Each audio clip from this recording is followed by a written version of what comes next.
Welcome everyone, this is DerekJ Speaks, and today we are covering WWE Backlash 2023 live in San Juan, Puerto Rico, the first WWE pay-per-view live show in Puerto Rico in 18 years. And it definitely felt like that in front of this crowd who were absolutely electric all throughout the night for what was an overall really strong show, capped off and highlighted by what they were billing as a double main event with two big, huge main event matches, one involving Cody Rhodes and Brock Lesnar, and the other with Damian Priest and huge global megastar Bad Bunny, who went out there and had a San Juan Street Fight with Damian Priest, and the two of them tore the house down. Now that match was overbooked as all hell, with tons of interference, all the kind of garbage and plunder you'll find in street fights, but it was a very fun match to watch on this show. This whole entire event was built around Bad Bunny. Originally, he was promoted as being the guest host of the show, and then they added him to a match. I, like a lot of other people, thought it would be some kind of tag match, some kind of multi-person match, but no, it was a straight up singles one-on-one match with him and Damian Priest here, and he showed up. We've seen Bad Bunny compete before. He had that great tag team match where him and Priest took on Miz and Morrison at WrestleMania 37, had a breakout performance in that match. He appeared in at least one Royal Rumble match since then, but since then he hasn't had an actual match. So him being out there on this show where there's no hiding, there's no tags in and out, there's no him taking a little break here. It was a straight up one-on-one encounter with him and Damian Priest. And for his role, he did excellent. That was a very fun match to watch. And hats off to Damian Priest as well for being put in this position. He was the lone member of the Judgment Day who did not have a WrestleMania match. Everyone else got their little moments, and Damian Priest did not. He was there, but he didn't have his own match. So on this show, in this crowd, of course, he has his own history in Puerto Rico. So this had to have been a huge thrill for him to compete on this show in a match like that with someone who he respects so much like Bad Bunny. And it translated and it showed in that match.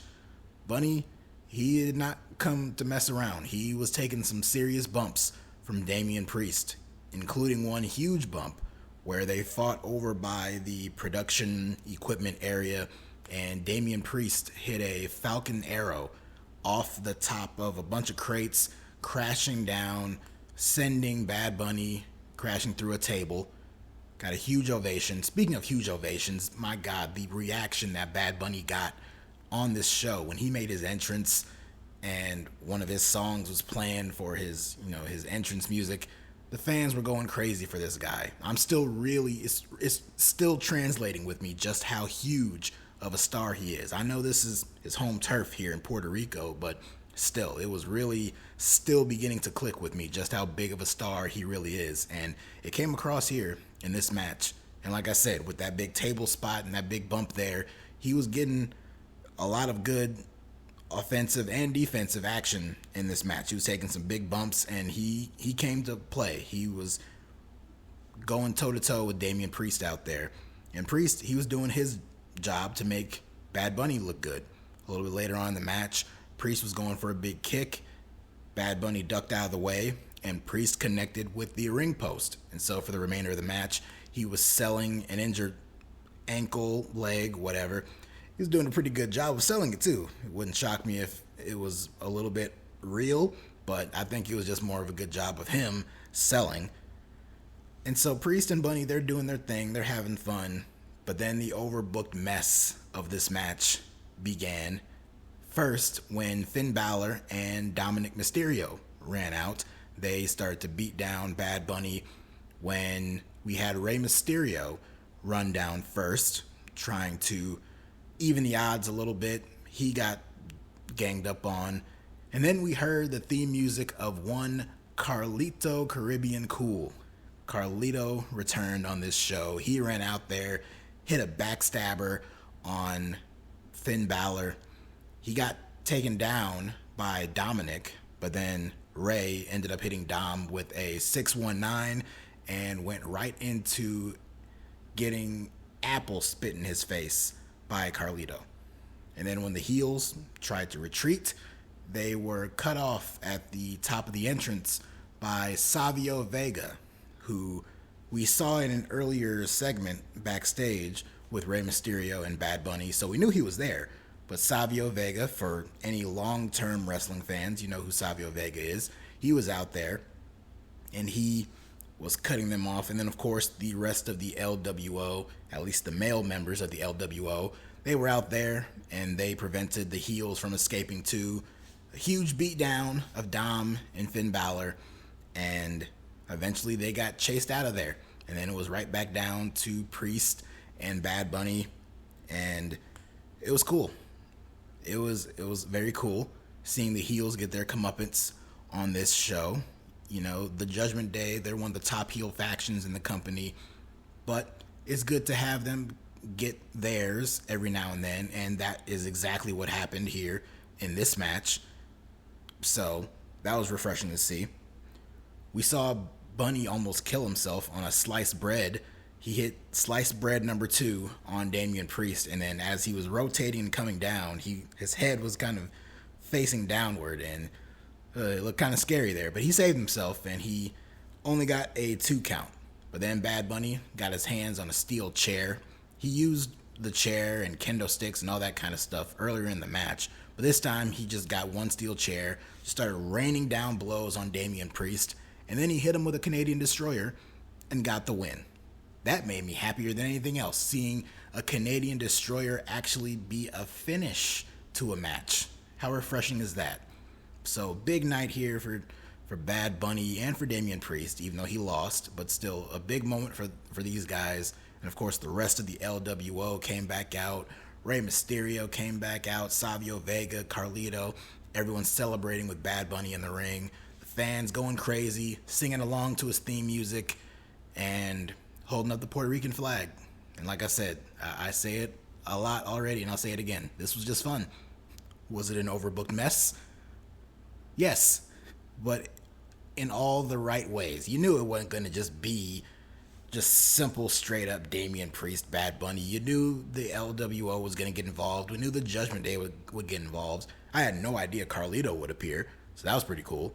And Savio Vega, I thought they just showed him earlier, and that was going to be it. I didn't think he'd make his way out there and have some actual physical action, but all great stuff.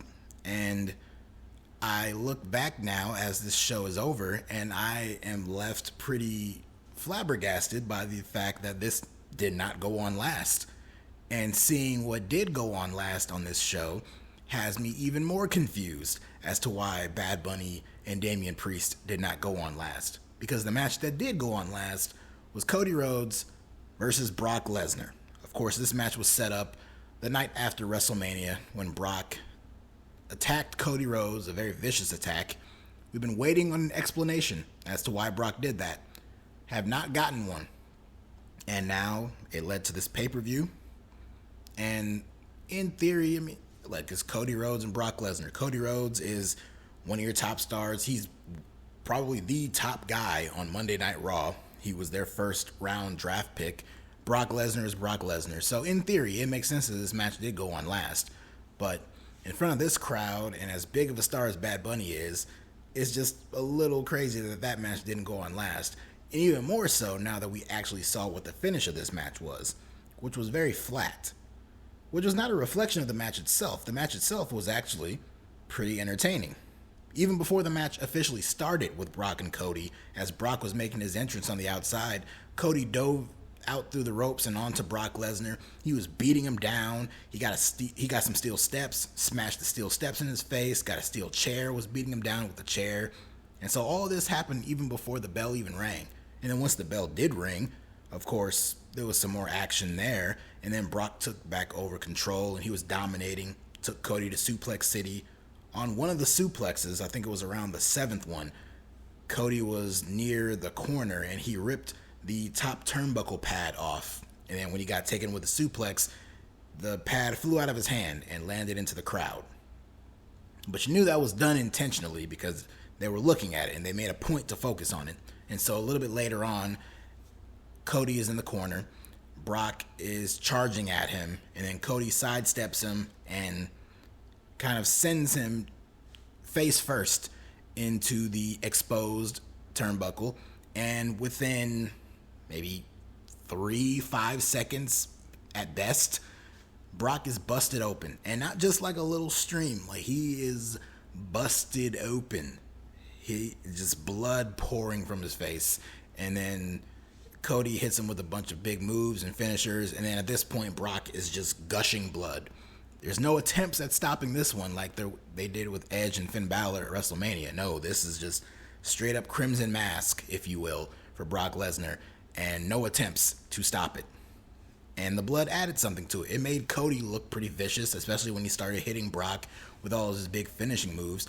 Brock, he had his moment to dominate here, but a lot of this match, it was pretty much in Cody's favor, I would say. Even before if you include the stuff before the bell rang and even the match itself, Cody was pretty much in control for a good chunk of this match. And he took control back here, hit the disaster kick a bunch of times, hit the Cody cutter, and then hit 2 crossroads, but it was only good for a 2 count. And then Brock eventually got his wits about him, picked Cody up, hit him with the F5, only good for a 2 count, although it was a very good 2 count, because I could have believed this match would have been over after one measly F5. So then Brock locks in the Kimura lock and is threatening to break Cody's arm. But then as he's in the hold, Cody kind of pushes himself forward along with Brock and pushes himself into a position to pin Brock Lesnar. And he gets the 1-2-3, and just like that, he wins. He immediately rolls out of the ring. He pretty much runs and scurries around ringside, up the ramp and out of there, away from Brock Lesnar, which is a smart thing to do. After you get a sneak victory over Brock Lesnar, the smart thing to do would be to get the hell away from Brock Lesnar as quickly as you can. So he made the right decision there. But the match itself, it wasn't anything overly special. Not until the blood kicked in, and then I know we see blood every week in AEW, but seeing it on a WWE show, especially in the main event, is not all that common.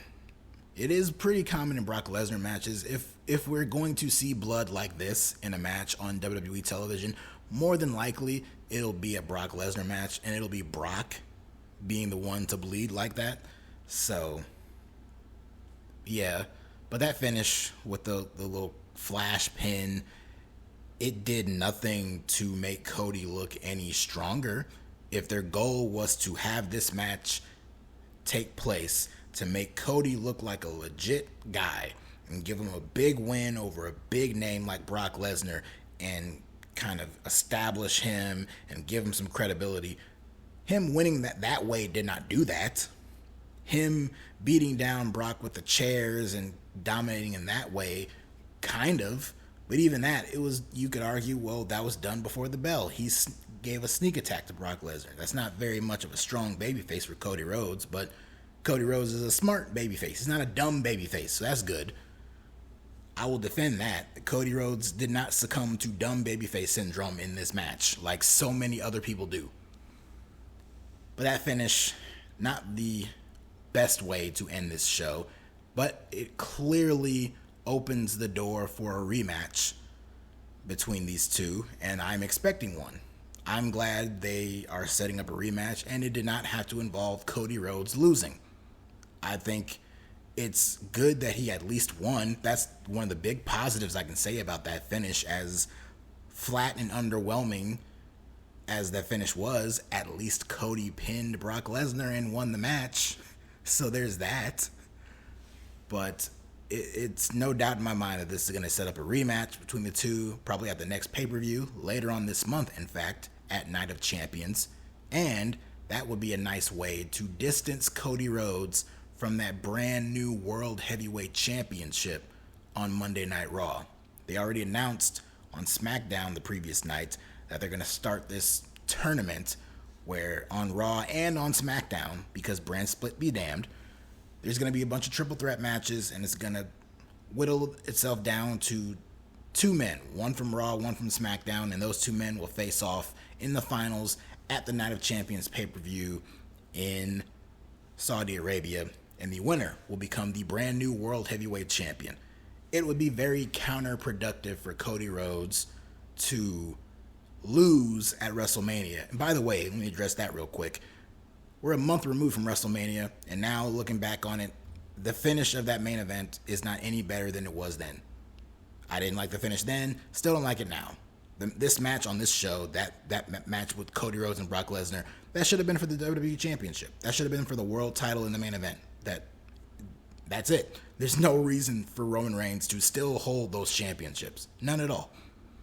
All this could have been avoided had Cody just won the championship and he split the titles off that way. Cody keeps the WWE title, you send the Universal title off to SmackDown, and you have a bunch of guys compete for it there. And then this match could have just easily been Cody and Brock for the WWE Championship. That's it. And all these weeks later, about a month later, there is nothing that they have done with Cody or anyone that has made me look back on that WrestleMania main event finish and think any better of it. It was not the right call then. It's still not the right call now. But Cody Rhodes, his path should still lead him to Roman Reigns and that championship, not the new little consolation prize championship that's on Monday Night Raw right now. Cody should not have anything to do with that. But you don't want to intentionally leave him out of the triple threat tournament. So a way around that could be you have Cody be in one of the matches, and you have Brock Lesnar appear on Raw and lay a vicious beatdown on Cody Rhodes.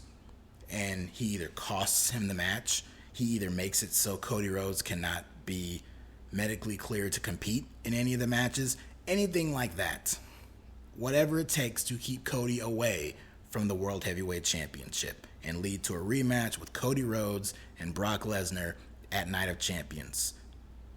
That way, Cody can then get a more proper, decisive win over Brock Lesnar, and Cody can be one step closer to going after Roman Reigns. And as my own plan has it, I say you have Cody Rhodes win the Money in the Bank ladder match, give him the choice of whatever champion he wants to cash in on, and let him cash in advance on Roman Reigns, and have Cody Rhodes face Roman for the championship at SummerSlam in Ford Field, and have Cody beat Roman there.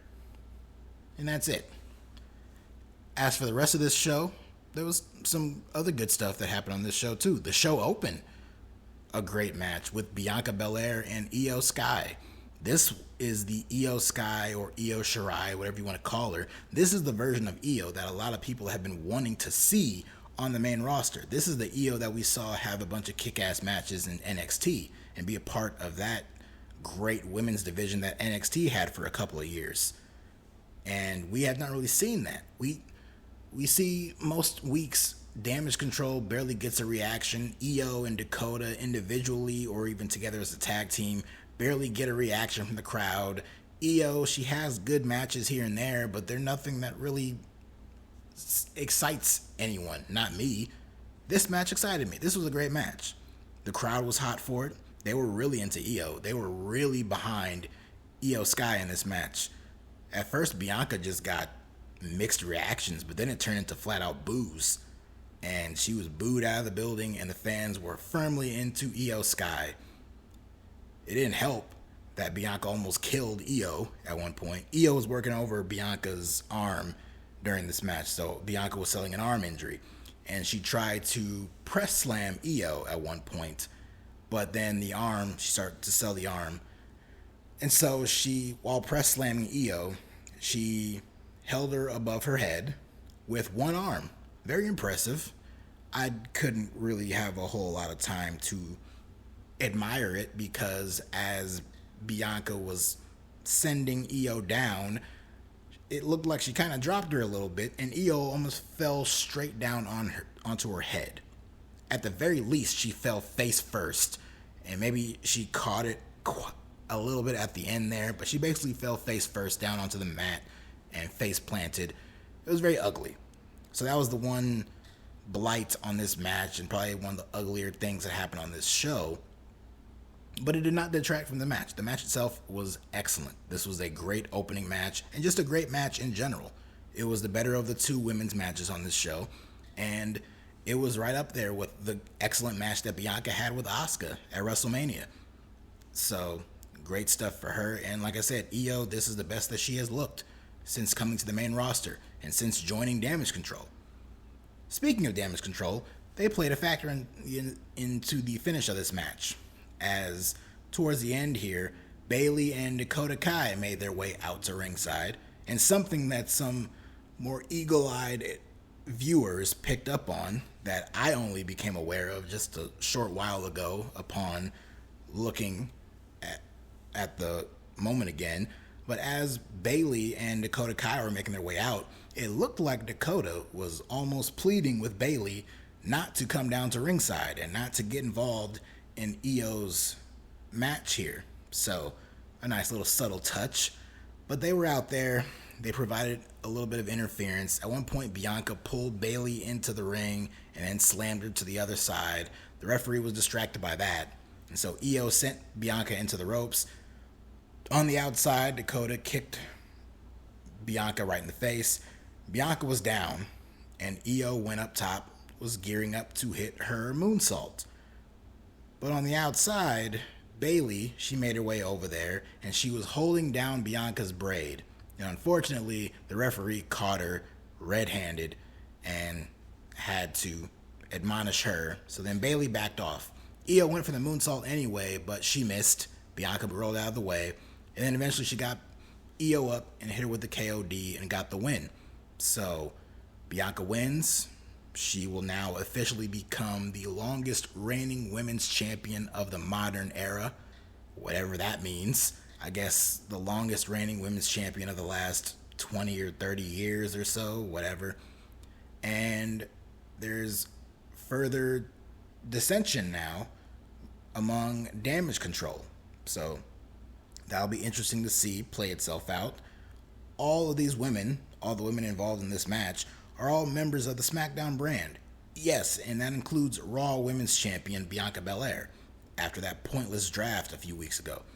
So they're all on SmackDown now, and we'll see how this plays out. But if this match proved anything, it's the fact that I, and just about a lot of other people, are ready to see Iyo Shirai, I'll call her actual name, Iyo Shirai, Iyo Sky, whatever you want to call her. It's time for her to break out on her own and have her own singles babyface run. So hopefully that is the direction we are heading in. Elsewhere on this show, Seth Rollins had a pointless match with Omos, but I'll give credit where credit is due. Seth Rollins pulled out a damn good match from Omos. Well, it was a bit strong. I'm not going to say damn good match. It was a decent match that Seth Rollins rightfully won. He hit Omos with 2 stomps. Omos kicked out of them, and then he went up top, did Seth, and he came down with a super stomp on Omos and scored the win. So Seth Rollins wins, the fans sang his song, and Seth Rollins should be the only option for winning that World Heavyweight Championship at Night of Champions. It's just a matter of who does he have to beat. But that championship, it might as well be called the Seth Rollins Championship at this point. So yeah, my pick, like a lot of other picks, it's pretty predictable, but that does not mean that you should not do it. So Seth Rollins should be the man to win that World Heavyweight Championship. We had a triple threat for the United States Championship. Austin Theory defending against Bronson Reed and Bobby Lashley. This was a nice fight with these 3 men, which Austin Theory won, retained his championship after Reed came off the top trying to hit a moonsault, missed, and then Bobby Lashley hit Reed with a spear, but then Theory kind of tackled him and pushed him out of the ring and stole the win. So Theory is still the United States champion. I'm not sure who he'll feud with, but he's on SmackDown now with the title. I'm sure there's going to be a babyface for him to feud with. Bronson Reed, he's on Raw. Hopefully something picks up for him. Maybe somewhere down the line he can kind of contend for the Intercontinental Championship. I know he's a heel right now, and we have a heel Intercontinental Champion, so that's not going to really line up immediately. But maybe down the line that could be something. But Bobby Lashley, he didn't win here, but Bobby Lashley is still one of your top baby faces, and I can easily see him being a man to challenge Roman Reigns for his championship. Maybe even at Night of Champions. And if you need no other reason for why Bobby Lashley would make for a good opponent for Roman, while Baron Corbin holds the distinction of being the last man to pin Roman Reigns in a match at all, the last man to pin Roman Reigns clean, all by himself, with no help, no outside interference, nothing. Last man to do that was Bobby Lashley. So there you go. That sells it right there. That's a good base for a story between these two. We had the SmackDown Women's Championship on the line. Rhea Ripley defending against Zelina Vega. Very emotional moment here for Zelina, who was in tears as she was being showered with cheers and admiration from the crowd. She had her family in the front row. Great moment for her. The match itself, very standard. Nothing overly special about this match. Zelina has some hope spots here and there. I think at one point she hit a 619.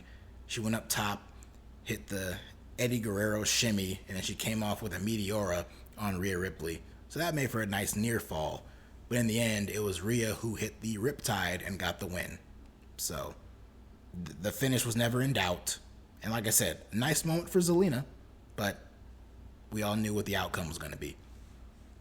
And the other big thing that took place on the show was a 6-man tag team match where Kevin Owens, Sami Zayn, the Undisputed Tag Team Champions, teamed up with Matt Riddle to take on members of the Bloodline, including the Usos and Solo Sikoa. The match itself was fine.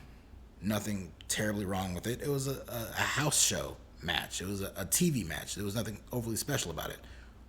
The story of the match was the bits of tension between Jey Uso and Solo Sikoa.